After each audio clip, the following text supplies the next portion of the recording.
Yo, what's going on, guys? And today has been an incredible day. Met my idol, Pat McAfee, and that was something that was truly incredible. Something I'll never forget meeting Pat today. Talk to him, and I'll tell the story in full detail when Jackson comes on. But I can't understate how much of a feeling it is meeting your idol, taking a picture and all this, and then like walking and stuff. I wish I had the video right here on my stuff. I probably can pull up on Instagram. It's on Snapchat, but it's something that happened today that I'll never forget for the rest of my life. And it was really, really cool. So waiting for Jackson to hop on here. But we got hella NBA news coming on today, and I think y'all enjoy it. We'll be talking a little bit about our man, Scoot Henderson and Victor Wembanyama. We'll also be talking about, I believe, a few other guys. But today, all in all, I think will be a good show. Sorry about yesterday. I'm actually in the middle of midterms. So for me, it's just been, and, I think it was just like a hard week for me. I don't know if anybody can understand that, but yeah, it was definitely a difficult week for me. And I appreciate all of you guys for everything and for being so cool. But yeah, it's just been a very difficult week, just school, everything. We're waiting for Jackson to hop on. Sorry about the delay. And yeah, we'll get right into some NBA news. I'll finish my story. Let me see who's on here chilling with us. It says we got somebody in here. Clippers signed Nate Darling from Nova Scotia. What up, TP? Really, who's Nate Darling? I feel like I've read that name before. Nate Darling. He's Nate Darling. Give me 1 second. Oh, yep, he's the white boy. I knew this guy. Sharpshooter from University of Alabama, Birmingham. And then he went to Delaware. And the kids, he went to high school in Maryland. Oh, look at that teammate. He was high school teammates with Markel Fultz and Chase Young. You know what's funny as hell is that this kid, he's more of a Prince, he's more of a DC boy, but interesting. Hey, guess who I met today, you pussy? What'd you say? Guess who I met today? Pat McAfee? Yeah, go on my story. Like I watch You my actually met him? go on my story right now and Which watch story? like my Snapchat. Go the only story, just go on Snapchat. Okay. Like, Oh, I stopped watching now. oh, you stopped watching me? Oh, Keep going through it. It's gonna get even more like I I want to watch it well, all. Oh, nice. The selfie.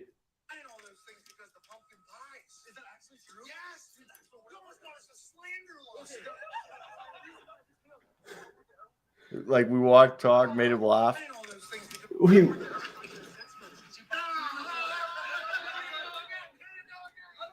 Is that fucking dope? yeah. I'm like walking and talking with him. Like Yeah, we're so wait, how we're how'd you the almost same get him? height. Oh, really? Yeah, he had cowboy boots on. He seems so much taller for He some had reason. he had 3-inch cowboy boots on. No, I mean like in life, he seems like he's like 6'4" or something. I don't know He's why. like my height, 6'1". Like we're the same height. Also, are you like surprised how tall I am? That video gave you like an idea of No, my height. that video gave me no idea. I wasn't even looking at that. Um, how did you almost get him a lawsuit? So 2 years ago, I called in on the show for Pat McAfee's show, and I told the story to Boston Connor that I used to be neighbors with Mel Kiper Jr., the draft Oh, that's guy. right. Yeah. And Mel Kiper used to come grocery shop at the store at the place where I was a cashier. And before that, he used to come into the Starbucks that I worked at in the same like shopping center area. Mm. So he knew me before that because I said, "Is Andrew Luck like the greatest quarterback you actually ever scouted?" And I made him laugh. So he used to always come through my checkout line because we kind of like knew each other. So Mel Kiper used to come in and once a week buy 10 bottles of light whipped cream, store brand. And everyone at the grocery store was like, "Dude, this guy's got a fetish. Like he's like sucking titties, like like he's doing something with that whipped cream." And I was like, nah, bro. Like he's huffing that shit. He's Oh. living whippets. I bet you he's doing the whippets. So I called into the show and I told Boston Connor this story. Yeah. So the next day they like were joking about it, and then that year they did a draft special, and one of their guys does a Mel Kiper impression, and he was like impersonating Mel Kiper, acting like he was huffing whippets, and like they were supposed to have me come on the show and tell the story, and like that was so like I was there. He's like, dude, it was pumpkin pie, and like to end it after we walked away, he goes to his car because we were walking out, and Pat pulls up on his car right in front of me and my friends and my girlfriend. It's like 4 of us. And he lowers the window and he was like, it was pumpkin pie, man. Pumpkin pie. That he's just like, and he like goes like that and just drives off. But it was like fucking dope. Like, that's funny. Yeah. That's sick. Yeah. It was dope. Me and Pat McAfee. And then when we got in my car, my girlfriend's car, one of my boys in the back seat goes, he's like, you know what's funny is like he's probably texting his friends right now. Like, yeah, they're like, I just met the guy who told us the Mel Kiper story. You know, that's so sick, dude. That is so sick. Yeah. Did you just put a Zen in? Yeah. You Zen? I have a Zen in almost every app. What, dude? I just noticed you put Zins in. Yeah. Dude, somebody offered Pat a Zin, and he's like, nah. So Pat signed the Zin. Nice, classic. The classic. My girlfriend got a picture with him too. It was funny as fuck. My girlfriend was the only girl there, and she's like, it's so funny because he was doing his surprise. Actually, there was like 2 other girls there, but they were both there for their boyfriends. Oh, I got you. So, but it was funny because Pat was walking away before we like met up with him. My girlfriend yelled, I was like, Pat, let me take a picture. After he said, okay, I'm leaving. He was like, all right, real quick. It came up. And I was like we were walking away before we met up, I told my girlfriend, I was like, he only came up to you because you're just a pretty girl and you're like the only girl in this crowd of fucking dudes. Like, you know what I mean? Yeah. So tomorrow, are you able to go to the whole show? Are you like able to like be behind the fence? I haven't watched game day in way too long. It's been years, but so I'm trying to set up the pledges. Well, not okay. The pledges are volunteering to go with signs that we make, and we're going to have them set up at 6, 7 in the morning at the rails with signs saying Max Dugan sits when he pees. YouTube.com/Cyro Asseo. Who's Max Dugan? The quarterback for TCU. Classic. And then below we're gonna put like YouTube.com/Cyro Asseo. YouTube.com/the NBA show. Yeah. Ooh, nice. Yeah. Yeah, that's right. Because they have like the signs and stuff. Yeah. But So I'm saying, are you able to go to that, or I don't know how the time wise, like do you have to be in the box or? I have basically this credential. So this credential allows me to position myself on the sideline, acknowledging the potential for injury. It basically says that if I get injured, this is on my own fault. Yeah, that's on you. Yeah, this is a working pass. This does not guarantee a press row seat. That doesn't matter. Basically, yeah, this is a field pass. I think, like, I'm 95% sure I can go up to the 9th floor to the press box. I'm pretty sure. Where would Pat be sitting, like when he goes to these games and stuff? Well, College Game Day goes till kickoff, but doesn't College Game Day call it the game? I have no idea. I don't really watch College Game Day. So. I don't think they do. They don't call it the game. Let's Google this. Is Kirk on game day? Yeah, Kirk. So then I guess so. Corso's still kicking. Yeah, he was there today. I always see like how Kirk is like he's like the son that, you know, like when Lee Corso like is because he's getting so old he like forgets his thought. Like Kirk, I heard, does like a really good job at like not embarrassing him and like keeping it going, or like reminding him of his thought. Yeah, no. But Tom says it's like a dip without tobacco. It's just nicotine. Yeah, and that's how you spell it, buddy. Yeah, it's also so it's basically the jewel of dipping. I used to dip. I used to chew more. I was more of a chew guy than a dip. And also when I dipped, I hated.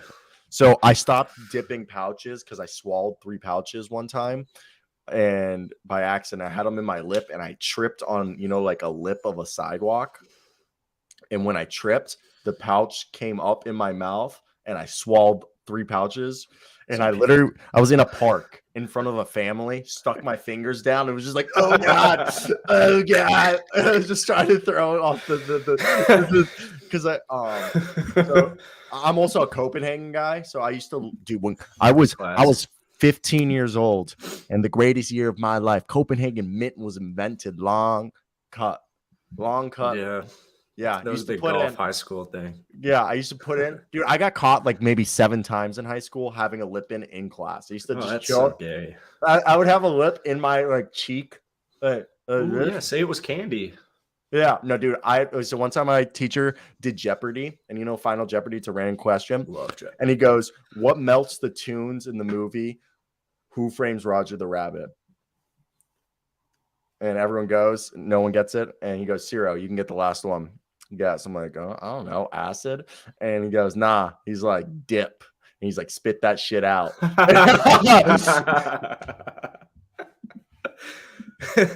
That's like that just reminds me of like Sean Penn times at That's like literally all I wanted to be in high school. Gets the pizza. Yeah. Well, this is Mr. Han, I've decided if I'm here and you're here, doesn't that make it our time? And I don't see anything wrong with a little pizza in our time. You're absolutely right, Spicoli. It is our time. I want to just rewatch that this weekend for no reason. I watch that movie twice a year, always. Class, nice. All right, let's actually get into some basketball because we've been just dicking around. And so I have some comments. Okay, dude, I just went at a Rockets beat reporter, and I'm thinking I should delete it. What do you go after? So this guy, I feel like we should start off with the Dubs news first off. So Marcus Thompson II tweeted, "I walked up to him today and said, 'Are you ready to do some leading?' From Bob Myers. If the Warriors get through this, it will be another example of Steph Curry's unique and effective leadership."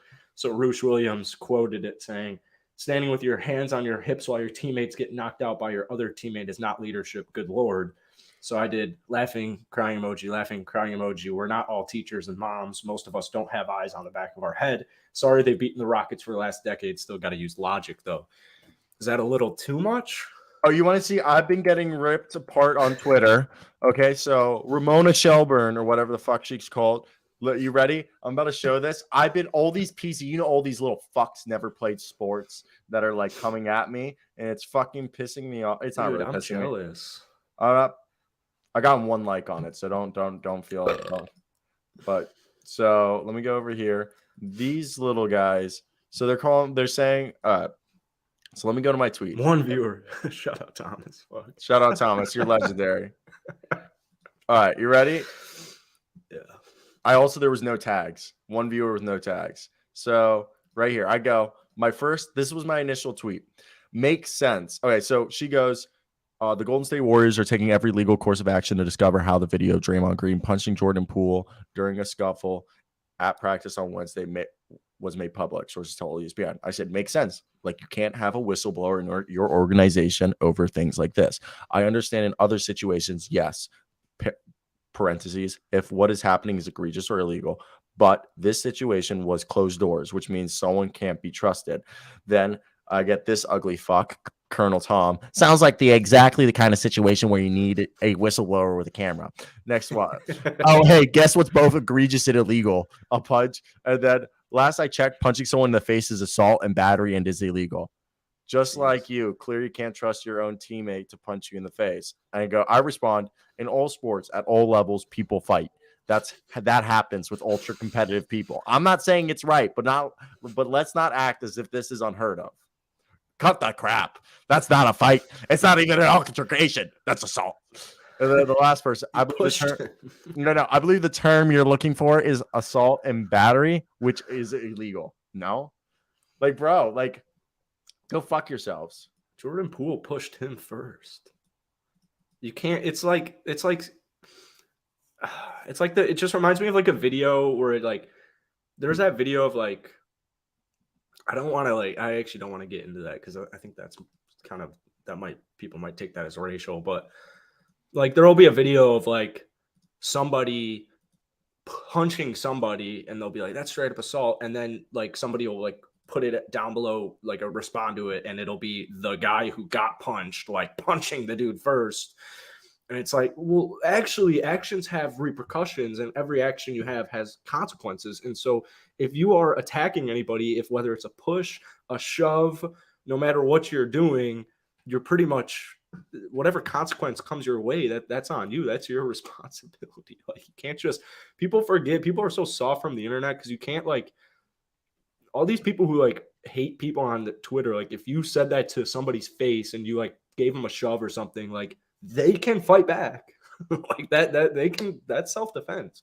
They can fight back with that. So I'm curious to hear your thoughts on this whole altercation.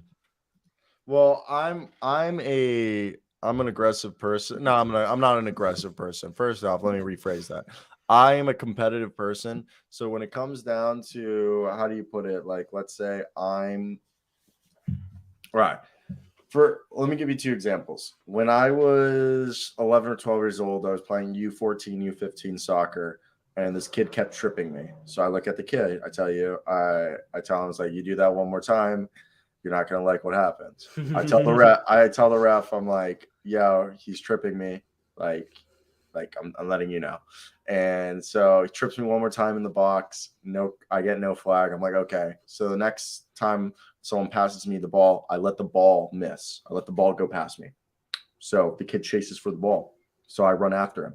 So I catch up to him. And I'm like 11 or 12. The kid's like 14. And I get up to him and we're both going for the ball. So I put my shoulder under his jaw and just deck him. And then I fall with him and I get up and the kid's like crying. I just decked him. Classic. And I go up to help him up and he's like, no. And like the ref's coming over trying to give me a card. That's like the type of just like, that's just me being competitive. Like I warned you, you kept doing it. Yeah. I let you know what's up. Another example. I'm not really a chirpy person. My friend who could have gone D1 to Central Arkansas or like Dartmouth and stuff for basketball, he was super chirpy. He would chirp all the time on the court. But the type of way I'm, the way I, go on the court and when I get competitive, someone's chirping to me, I'll chirp back when I, stop on defense, or I'll chirp back when I score on them. But another thing I do is if you really piss me off in basketball is when I do my movements, like let's say I do a spin move. When I spin move, I'm going to throw my elbow into your ribs. I'm going to go there. You know what I mean? I'm going to start like chip shotting you and I'm going to hurt you. And like I've gotten close to blows with people at the rec just because like they got pissed at me first. So then they pissed me off and I don't really react. I just slowly start to like, throw elbows in them or, oh, damn, he likes Jackson better? So fuck you. Fuck your kid. I'm just kidding. I don't know. Thomas, I'm kidding. Your son's probably a fantastic child. I'll not stand for this. Kids like me better. I'm fucking lovable. You want to hear some information? His name is Forrest. Oh, dope. That's a nice name. Forrest is a good name. Run, Forrest, run. So let me put some stats to you. What are we talking about right now? Draymond Green. Oh, we're on the Draymond Green? Yes, I haven't. It's my turn. Okay. It's my turn. All right. You want to know Draymond Green's accolades? Sure. Oh, okay. So, well, first off, he's 10 years older. I don't know about you guys, but I was taught manners and respect growing up. So anybody who's older than me, I don't care if they're pumping gas, flipping burgers, whatever, they get my respect. They're older than me. That's just how I was raised. So that's first. All right. Well, Draymond Green, tell me a little bit about Draymond Green. Okay. Well, he's 4-time All-Star. He was the steal champ in 2016, 4-time NBA champ, 2-time All-NBA, 7-time All-Defensive, and a Defensive Player of the Year in 2016. Oh, let's hear Jordan Poole's accolades. 2022 NBA champ. Okay. So let's see. I don't know what Jordan Poole did to, or Draymond Green, whatever happened with this, but Jordan Poole pushing Draymond Green, that Draymond can do whatever he wants, as far as I'm concerned. That's disrespectful. You can't talk back to me. Who are you? You've been in the league for 4 years. All you've done was won a ring. I've won 4 of them. I've been in this planet 10 years older than you. You don't know half the shit that I know. And if you're pushing me, what do you think I'm going to do? Push you back? No. I'm going for your neck. I'm going for blood.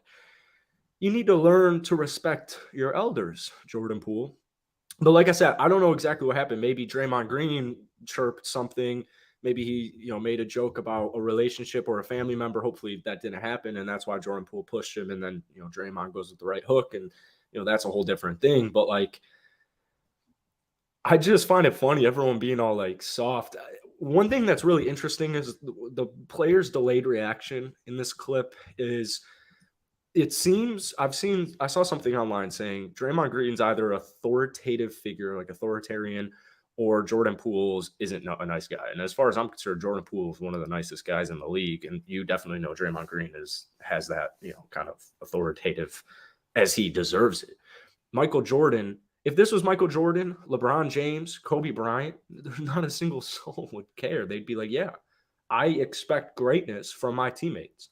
And if you're not helping us out, if you're not doing your job, I'm going to call you out for it. So we don't know why this fight started, but like this stuff happens in sports. I don't think it's the downfall of the Golden State Warriors. What I do think is Draymond Green now I think will be the piece that they let go of out of the big three first. Did Draymond lose some money? Probably, but like I don't think he really cares that much. And I don't really care that much. I just think this is all like so silly. And the whistleblower it's embarrassing. I mean, you got to get that weasel, you got to get that mule out of there. But I don't have any issues with this. The players' reaction seemed very delayed. So they know Dre talks trash. Like they know that. But so what? Once the fight happened and all the assistants, all the coaches kind of swarm on in and all the players are just standing there, like none of them are thinking Draymond Green just punched Jordan Poole. They're thinking Draymond Green is probably, Draymond and Jordan are probably, getting into a little scruffle. They probably just need to be cleared out. So the players aren't running back at him, which is a little weird, but it just makes me think, this is Dre. Like if Dre's in your locker room, you know how he is. He's hard-headed.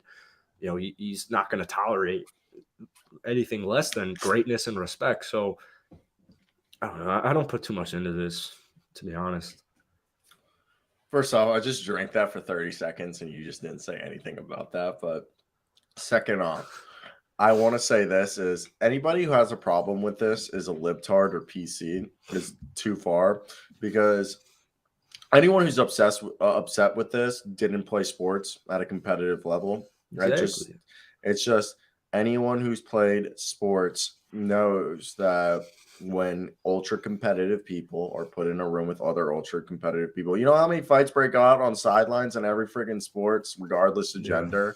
That's what happens when you put people here that are all super, like, all we can know is maybe Jordan Poole, because he's about to get paid. They just won a championship. Maybe he had too much of a lackadaisical approach to camp so far.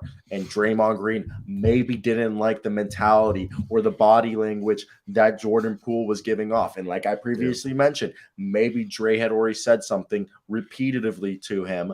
Hey, cut that shit out. Cut that shit out.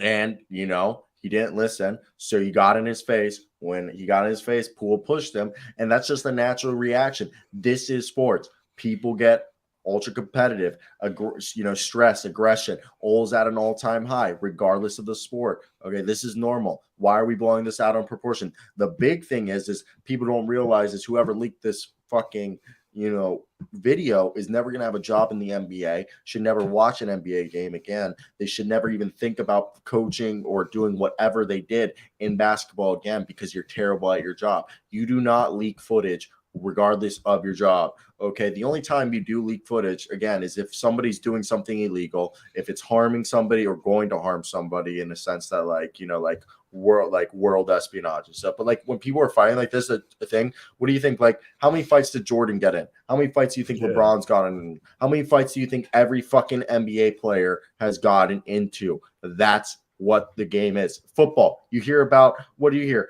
There was it was like the Saints and the Panthers or something. They had like 3 days in a row where training camp had to be ended early because of fights. Fights are just what sports is. If you have a problem with that, you're the same person who probably enjoys getting a participation trophy. So go fuck yourself. Yeah, and the fact that it's TMZ makes it just so annoying to me because they got a bag for it. And yeah, that's what I was about to say. You took the words out of my mouth. They got paid for leaking that. TMZ is so freaking annoying. I made a Warriors video for my Warriors channel earlier today, and I was saying the only people who watch TMZ are like just like retards or like who don't have anything better to do and they just like that, or it's like kids like they don't know channel stations quite yet, and it's like right after school on Fox, and maybe you're waiting for your programs to come on and you stumble across some old weird, like I can't think of the guy who runs TMZ, but like he's always got that like weird big gallon. He's always like sipping his straw and he's like, all right, what do you got? Kim Kardashian ate tuna for lunch today. We got a story there. Like it's just the most annoying television rumor news station in the entire planet, and it just makes me so goddamn frustrated that this is a TMZ report. Like, fuck 'em. All right, I hate to change subjects on you, buddy, but we got something else to talk about. I don't know what you said about this. But you're saying skip this? No. Oh, but basically, first off, do you like the G League Ignites rebrand? Nobody's really talked about this. They kind of look like the Sacramento Kings G League team now. G League Ignite's just a retarded. That's like 2 times in 2 minutes I've used that word, so let's not. I'll stop that. But yeah, I try not to say the R word because I know some people are offended by it. Well, they shouldn't watch this show. Oh, they should not watch this show. They're going to be offended. They're going to be offended. I think retards are the least of the word retard's the least of things that are going to offend people with this program. But besides that, first off, I want to say the hot take right here would be like, I'd rather have Scoot Henderson over Victor Wembanyama, which is like 100% wrong. But Victor Wembanyama, the person that people are listing at 7'4" with an 8-foot wingspan, who's like, okay, first off, why are people acting like Victor Wembanyama dropping back-to-back 30 games on the G League Ignite is like impressive? He's basically playing a low-level D1 college team. The thing is, though, the way they run their squad is he's like, I believe he's a 17 point per game scorer. So they don't usually, it's just like every league outside of the NBA is more team oriented. No, 100% no. I know that. Yeah. So I think these stats will start to die down once they get into the regular season and stops playing shit teams like the G League Ignite. I mean, well, he dropped 36, 10, 4. I know, but he's playing a bunch of 17, 16, 18-year-olds. I know, but so is he. I know, but he's way more developed. And if they're not 17, 16, 18-year-olds, they're 35 and above guys who barely made it to the NBA. Okay? And nothing against. They're all phenomenal, way better basketball players than I am. Not talking any shit. I just want to put into perspective that the competition he is playing right now is worse than any competition overseas, worse than any competition. Like the G League, like the KU basketball team is probably better than the G League Ignite team right now. Probably. But I think another part is that people don't really, Vic's a guy is us NBA fans, we've been talking about him for a while now. Like this isn't really surprising to either of us.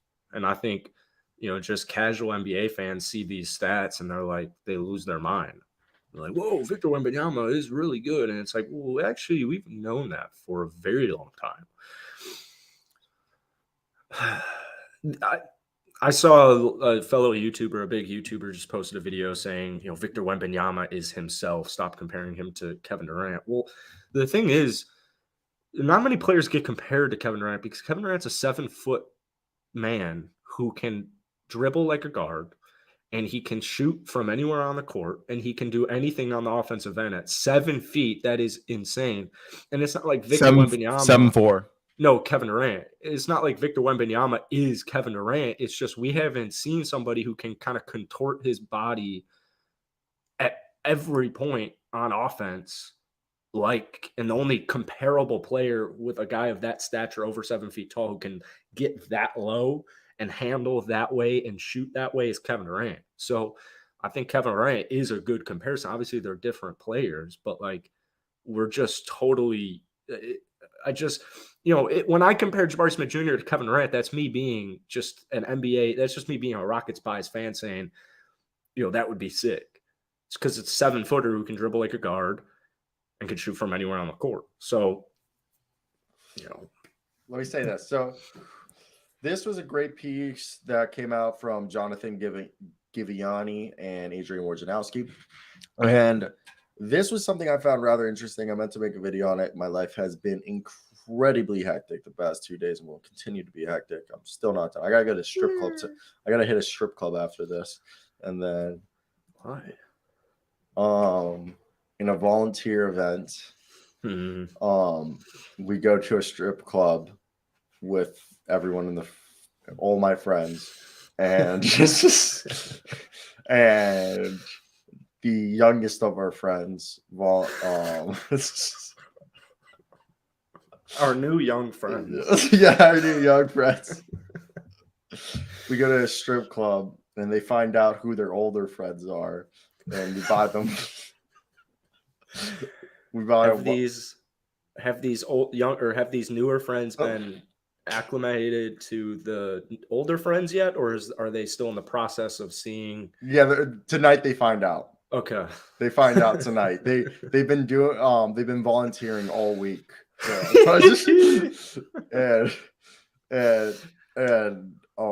so we're going to a strip club called the Outhouse, and it's like 6 miles outside of Lawrence, Kansas, in a cornfield. It's bring your own beer. So we bring yes. So it's bring your own beer strip club. So we bring jungle juice, like 6 Gatorade coolers, like like the ones you would have on the sideline, filled with jungle juice, and all our friends, we drink those, and then we saw one of our new friends volunteer to be sacrificed. Classic. Yeah. Nice. That's nice. That's what? That is cool. I mean, people don't know. Some strip clubs have the best lunch specials. You can get a really good. It's always sunny. You can get a great lunch at strip clubs. You can get good ribs. You can get good pulled pork sandwiches. You can get like good wings. Good buffets, I bet. No, I wouldn't go for a buffet, but I would go burgers. You can get like tits, beer, and a burger, all for under $20. Blowjob might cost you $50, but for under $20, you can get a tits, the triple B's, and we're not talking about the ball fan. Yeah, burger, beers, and boobs, all for under $20. Okay. Welcome to the world, Forrest, baby. You'll do just fine. Yeah. What are you talking about? That is fucking America right there. If I didn't know, but hopefully they got rid of the C-section stripper of the strip club. Let me tell you, these strippers aren't like the ones you'd see in Las Vegas or Orlando. These are good old Kansas strippers. They're in the minors still. Yeah, they're in the amateur. They're in pro-am, bro. They're in semi-pro. But let me go. So what were we talking about? So Scoot Henderson. I mean, both of these guys are going to be able to buy as many lap dances as they want in a year. But after the performance of Victor Wembanyama and Scoot Henderson, just in the G League Ignite Metropolitan 92 game, literally solidified the hype for the two of them. But Victor Wembanyama, people were acting like he's the greatest player since LeBron James. I said, quiet down. This is the biggest hype since probably Zion Williamson or Anthony Davis. Like, you can't compare anyone to LeBron James. LeBron James at like 15, 16 was chosen one. The man has a chosen one tattoo across his back. Yeah. Okay. We're comparing Victor Wembanyama's hype to Zion Williamson, Anthony Davis. And I think that's being generous because he plays overseas. And when Zion was maybe Luka Doncic, and people still didn't watch Luka. That's what I'm saying is like Anthony Davis had a lot of eyeballs on him. Zion had a ton of eyeballs on him every time he stepped out onto that court. But that's college basketball. It's televised. Yeah. So most hype guys since Luka / Zion / Anthony Davis. That's what I'm saying. Stop the LeBron hype. But so a lot of teams are preparing for his draft this year. I've joked that the Spurs are going to win this draft. So their third time ever having the first pick of the draft will be Victor Wembanyama, which would be ironic as hell. And Greg Popovich would coach till he was 100 then. And then the thing is that supposedly many teams are preparing to join the pursuit of landing the number 1 overall pick. One GM told ESPN on Wednesday, Victor distorts basketball reality. The tank/trade market will really shift after showing. It feels like last night will start a race to the bottom like we've never seen. End quote. As a GM on a team with a chance to contend for the 2023 number 1 overall pick, this guy told ESPN on the morning, quote, he's a 7'4" Kevin Durant who blocks shots, and he's not even close to what he's going to be. He will be the most hyped player since LeBron, end quote. Fuck that. And now, next thing that they're saying is front offices have a better chance to sell a tanking strategy to both owners and fans after seeing Victor Wembanyama play against the G League Ignite. Multiple top executives have said their ownership groups have expressed a better understanding of the transformational value of drafting Victor Wembanyama. Plus, the presence of Scoot Henderson as a consolation prize at number 2 is incredibly appealing. The possibility of landing either Wembanyama or Henderson is 27% for the teams with the 3 worst records. So basically, like, Victor Wembanyama will be the first overall pick in basically any draft, not including LeBron, in the last 20 years. But Scoot Henderson in the last 10 years will probably be a top 2 pick, and regardless of the drafts, you would have dropped him in. So you got 2 fucking dogs right here. And it's crazy that you're thinking that Victor Wembanyama is like potentially the future, alien unicorn build 7-footer who can play like a shooting guard. But Scoot Henderson is the mold that's still like, you're looking at 2 guys right here, the left who could potentially be the future of the NBA, and the right, what we know works. Okay, you got the unicorn on the left, but then you got on the right, ultra athletic, 6'3", 6'2" combo guard who handles the ball, who can also play like a point guard, but at the same time can literally put up points like a top player in the league from day one. So you got, it's crazy. And Thomas Perry, Victor is not just playing the G League. He's playing for Metropolitan 92. It's a French club. And I forgot which city, but he played last year for ASEVL, which was the club owned by Tony Parker, but they were using him as a rotational player. Yeah. And they were because they're the top team in France. So he said, fuck playing for you guys for another season. I need to focus on being the draft. So he went to, I believe from what I've read, Metro's like one of the worst French teams in the league. And they basically run everything through him. So he's going to be playing all the French teams and EuroLeague basketball, but on like one of the worst basketball teams in France. I could be wrong. Maybe I'm wrong. But I just think I love Victor, love him. But I think Scoot Henderson is – I like how this is like you got – shout out to all 10 people watching. But like Scoot with this, you look at Scoot and you're like – not bad. Like the thing is that Scoot at the very least is what Colin Sexton is. At the very least, Colin Sexton, Jordan Clarkson, Scoot's a 6th man of the year candidate. And if he works it all out, Scoot Henderson could be like Bradley Beal mixed with Donovan Mitchell offensively. Scoot could possibly have a better career than Vic just because of longevity. I know a lot of people are worried about that. I would be if I'm a tanking team and I have the 2nd pick, I'd be plenty pleased. Jalen Johnson, we were just saying that. I just said that like a few minutes ago. Victor would be the number 1 pick probably in any draft in the last 20 years, except for LeBron James's class in 2003. And Scoot Henderson in the last 10 years, he'd probably be 1 or 2 in any other draft. So it's crazy to see. Yeah. I find it funny.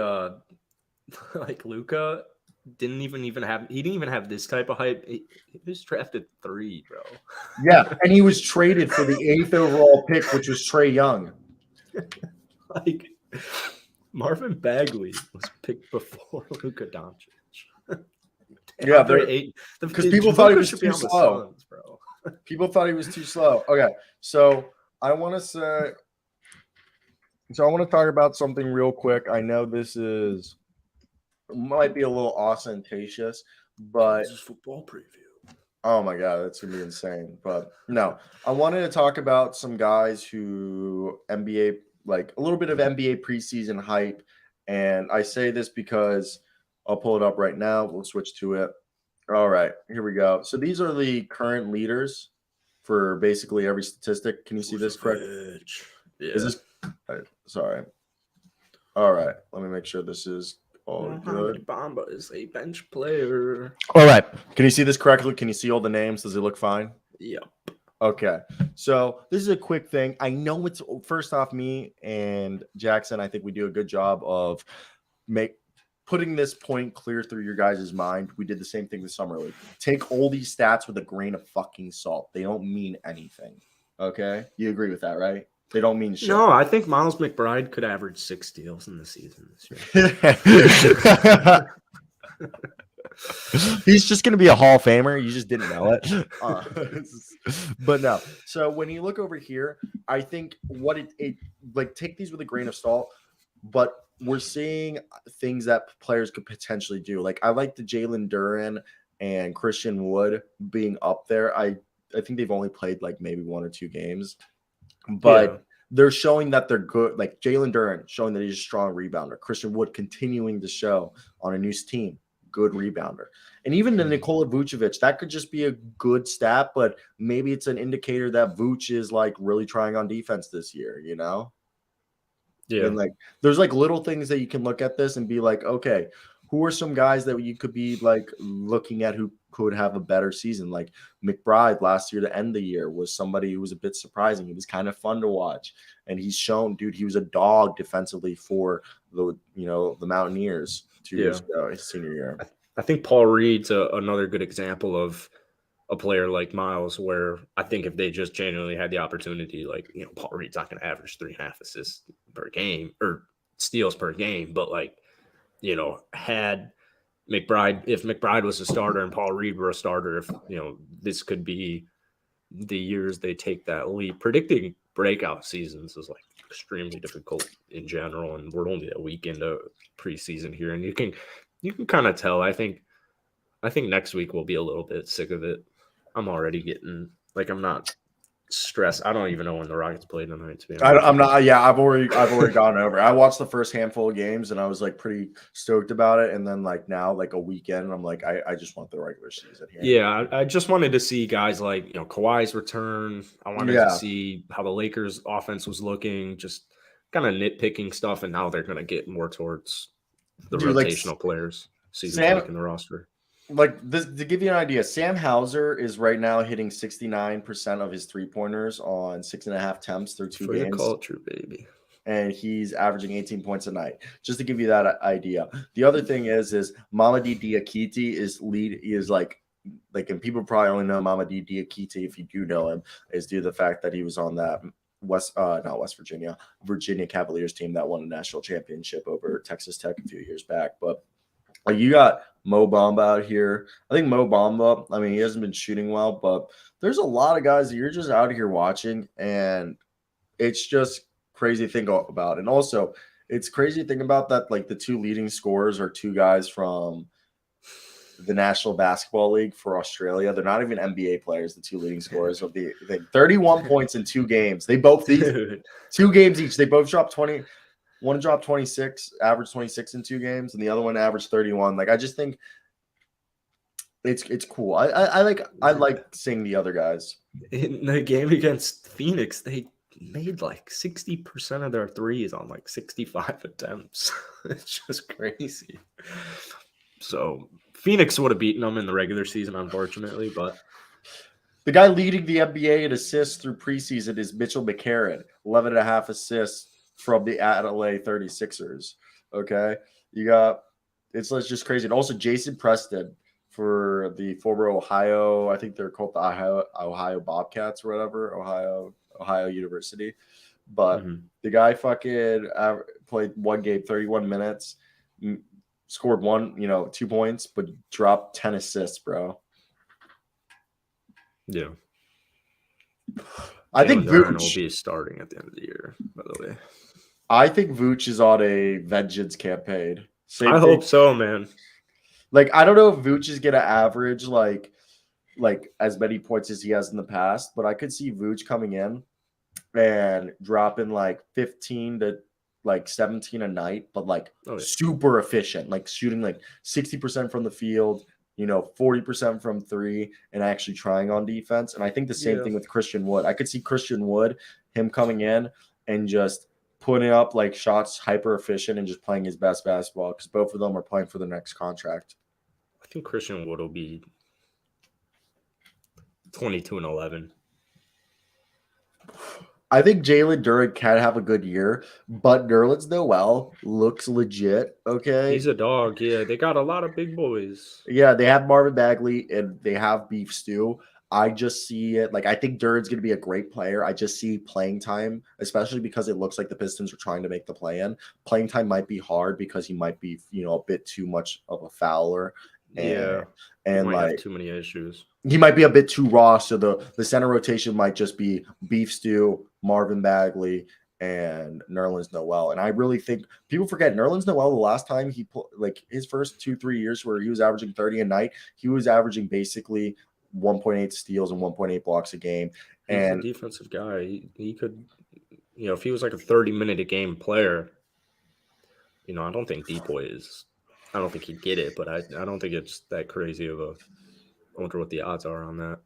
Yeah, I honestly think Nerlens Noel, dark horse defensive player of the year this coming year. Like, oh my God, Thomas Perry. I used to be so hyped. So 2K13, I think it was, that he was that draft class. And that was the year the Pelicans rebranded. And I remember always wanting to get fucking Nerlens Noel in like the 2K games. Because I honestly thought Nerlens Noel was gonna. Same thing with Harry Giles the third. I thought both. Yeah. Thought both of those guys a were ton of gonna hype. But so I think Jalen Duren's going to get more playing time his sophomore year. I just think right now there's just kind of a logjam at center, so he's just going to probably be more of the. Unless he's getting double-digit rebounds off the bench every night and getting you a couple blocks, and I just think like we see like Onyeka Okongwu could do that, but the problem is you can't have Okongwu in the game his first 2 seasons, like because of his fouling in the fourth quarter. Yeah. So now obviously you and I have high hopes for Okongwu. I vision the same thing with Jalen Duren, that every time he comes on the floor, he's fucking amazing, but you can't keep him on the floor for the fourth quarter because of the fouls. And I just think he might be offensively too raw, that his game currently is only limited to putbacks, dunks, and finishing alley-oops. Yeah. But it'll definitely be interesting, and I think so. And now let's go over to something I want to do next, and that's talking about the best benches in the NBA. Who's your best bench in the NBA right now? Golden State Warriors. Really? I was going to go Toronto or the Clippers. Yeah, Clippers might be it. Clippers are probably the answer on paper. On I think paper, Toronto, yes. I think Toronto is there, but I need to see Malachi. Like, I just need to see it. If Malachi's giving me 10 and 4 off the bench, it's probably Toronto. They're right up there. But at the same time, I just that Dubs bench is it's quite talented. So for me, I like on paper, like I want to say the Golden State Warriors, but I feel like that's the easy answer. And I agree with you on paper. It's the Los Angeles Clippers because I think I counted it one day. And I think before you even get to Luke Kennard, you have 12 guys in front of them. So they're like 13 players deep, the Clippers.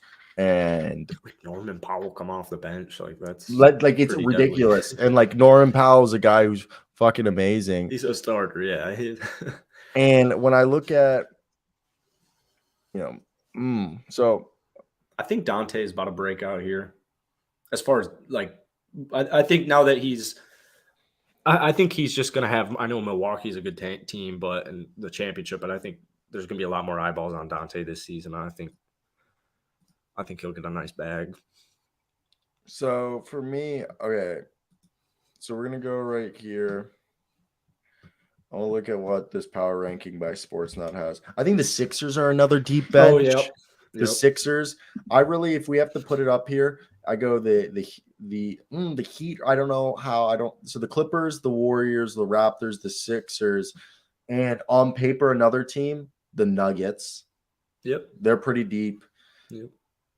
Would you put I like the Hawks, but I think the Hawks are only at 8 or 9 guys. Would you say the Nets on paper? Same thing with the Grizzlies. The Grizzlies and Nets are 2 teams that on paper you would think that they're like the Grizzlies a bit younger, they're a bit greener, but the Nets, we just need to see how good those guys are. But that bench could be good because like historically those players are good. TJ Warren, Seth Curry, Joe Harris. I think they might be more eye impact players like Yuta Watanabe and Markieff Morris. I guarantee you, Edmund Sumner. I guarantee you, if you're not watching Brooklyn Nets games, you're gonna think, who the hell cares about any of those players? But I bet you, if they look like how they're looking in preseason and how they've looked in previous seasons, with whenever they get their opportunity, I think Brooklyn has a really good bench. And I don't have any issues with Atlanta's bench. I'm just thinking, like, as far as like power goes, I think the Clippers, because you have so much starting talent. And I think the Dubs bench, you got guys like Jordan-Poole coming off of it, where it's just like, I mean, he's just really good. Like you have it's another one of those teams where he should be a starter. So it is going to depend for the Dubs. It'll depend on the development of Kuminga, Moody, and Wiseman. But that's also why you got guys like DiVincenzo and JaMychal Green. Don't forget about Patrick Baldwin. I mean, he's really good too. So yeah, they're a raw bench, but. Yeah, I just think going into here. So for me, I think now, what? No, what? Sorry. Dick joke. So I'm gonna go right here, and I want to say that on paper, I think the Clippers and Warriors, you want to say have the best benches, but there are questions about health and how it'll work. I think the Sixers are the deepest team that we know how good they can be. Dude, I think, if I have to do the top 5 benches, I'm not in no particular order. Sixers, Raptors, Warriors, Clippers, Nets. Those are the top 5 benches, deepest benches. Yeah. Nets being probably the 5th. Definitely being the 5th. Okay. If we had to put them there. The other 4, you put them in whatever you order. I think the top 3 is definitely Sixers, Clippers, and Warriors. And then I guess Raptors could be 4. I think, you know what? I just want to put the Raptors in front of the Warriors just because I think there's a lot of questions about the Warriors, young guys and stuff. And the Raptors are the same exact team, and I know what I'm getting out the Raptors, and they've improved in positions that they've needed to improve. Yeah. So I don't know. What's your choice? What's your list? 5. Probably Clippers, Nets, Sixers, Dubs.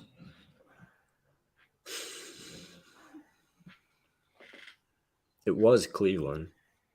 Cleveland. I say Cleveland's like 6. Cleveland and the Nets could switch spots.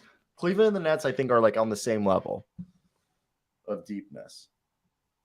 Yeah. I mean, because Cleveland doesn't have much like wing depth. Yeah, exactly. They have a bunch of nice role players right now. Yeah, but so we'll see. But I'm they feeling don't have good a about them. I starter. just don't know as far as exactly. Yeah. So I don't know who my 5th team would be. It would probably be either Denver or Toronto. Oh fuck, Denver's there too. Yeah. Fuck, I forgot we mentioned because you got just that's the whole thing. Denver and Clippers are on the same thing. If Denver's fully healthy, you got to start a lineup with Jamal Murray, okay, Contavious Caldwell-Pope, Michael Porter Jr., Aaron Gordon, and Nikola Jokic. Then you get Bones Highland. Then you get the rest of the guys that they have on that team. Bruce Brown, who they just brought in, Jeff Green, Zeke Nanji. Okay, so that's a whole team that you look at and you're just like, okay, the Nuggets on paper, like I mean, obviously not as deep as the Clippers, but you know that, like you previously said, Bruce Brown. I mean, they just drafted Christian Brown. Okay, they have Jeff Green, and who's another guy that's underrated? Devon Reed. Devon Reed's a 3D guy. All right, they technically have DeAndre Jordan if they you need to break the glass, but and he looked revitalized, by the way. Yeah. So I think right there, when you look at it, just the starting 5, and then that's after that, Jeff Green. You got Devon Reed, Bruce Brown. Okay. You have yourself Bones Highland. You have yourself Zeke Nanji, Christian Brown. That's like 11 guys right there. Like 11-man rotation. Real kind with Christian Brown there, Kansas boy. Christian Brown would be the 11th guy. I fucking hate Christian Brown, and you know that, but But I'm going to say Clippers or the Sixers are mine. So yours is the Warriors or? I'm going Warriors. Okay. So let's wrap up the show with a fun little game that we all like to play. I agree, Thomas. Hey. That's the only reason. Yep, backup point guard. Thomas Perry, I agree. Like, he was a dog for San Diego State. He gave KU my freshman year at KU. I remember I had money on the San Diego State KU game. They didn't hit the over, so they fucked me out of money. But that was a game that Malachi Flynn, I think, dropped like 30 against KU, and KU was like the number one defense in the nation at the time. So shout out to him. He's a defensive dog as well. So right here, weird ear. Okay. I have an idea of who it is. I know. What? He's in the West. He's 29. He's not a guard. He's not a center. Means he's a forward. Okay. His number is below 15. He's not in the Pacific Conference. Taller than 6'1", shorter than 6'10". He's in the Western Conference. Who could it be? Is that Bruce Brown Jr.?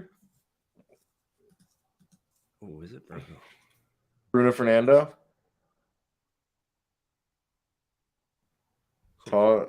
He's a forward. He's taller than 6. He's got to be 29. That's right. Yeah, go Bruno. Bruno's not 29. You're right. All right, so 29-year-old. He's about to turn 30. And he's a center. He's a forward. No, but isn't Bruno a center? Yeah, Bruno's a center.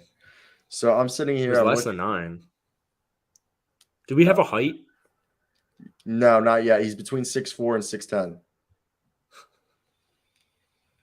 he's not in the Northwest or Pacific. Yeah. So is that Zion Williamson? No, he's not 29, dumbass. I can't think about who's about to turn there. 29. Who's 29? Like, that's like really hard. I don't even know what conference we're freaking in right now. We're in the West. Southwest? We're in the West. Yeah, we're but we're in the West because it's not Pacific, it's not Northwest. Oh, that's a good guess. He was 31. But he's in the Pacific. So he's not in the Pacific. Fuck. I have a feeling he might be on the Memphis Grizzlies, and I feel like this is where you could take it away. But it's not Christian. It's Wood. Southwest. Is it? Yeah, Southwest. Who's 29? Spurs, Grizzlies, Pelicans. How old is Mavs, Dylan Brooks? Rockets. That just doesn't look like Dylan Brooks. Who's the oldest guy on the Rockets? This fucker's on the Rockets. Dude, that's a really good question. Who is the oldest player on the Rockets? Yeah, he's a forward. I'm trying to think of older forwards who are older. That could are we sure this isn't Christian Wood? He's not 29, though. He's not 29.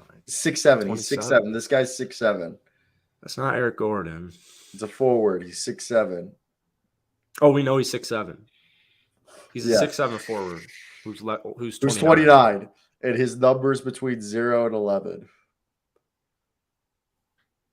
Yeah, maybe roll with Dylan Brooks. I don't think Dylan Brooks is that old, though. Nor do I. He's on. Okay, Southwest. We got Southwest. He's on the Grizzlies. He's not on the Grizzlies. So it's Southwest. Oh, shit. Yeah, he's not on the Grizzlies. So the Houston Rockets, San Antonio Spurs,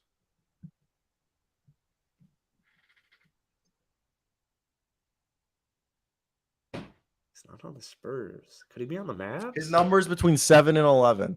That doesn't offer me anything. You just did a guard, by the way. Fuck you. Since when was Josh Richardson 6'7"?